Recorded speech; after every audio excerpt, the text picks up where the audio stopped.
da ljudi shvate tu situaciju u kosmosu koja, mislim u ovom našem, ajde kažem kakav kosmos, a ova je naša planeta, koja je napravljena tako da se mi ljudi zajebavamo ovde.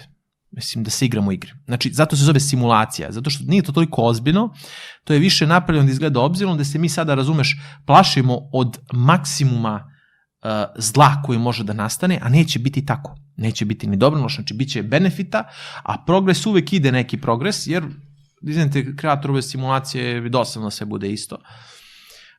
I to će da bude malo dobro, malo loše, za nekog će bude dobro, za nekog će bude loše, za nekog će da bude ovako, za nekog će da bude isto. Sad sve to zavisi lično. Tako da, to je prva stvar. I zbog toga znam da ne može da uspe ništa, ni jedno carstvo, ni jedno zlo, zato što je sistem napravljen da ne može ni dobro ni loše da triumfuje. E sad, ono što mi želimo kroz pravu duhovnost i religiju jeste da izađemo iz tim koncepta, da mi ne budemo igrači u toj situaciji igranja dobro i loše. To ne znači pasivnost, jer je to sad malo složeno, zato što ulazak u pravu dobrotu nužno uključuje pomaganje drugima, činjenje dobre dela.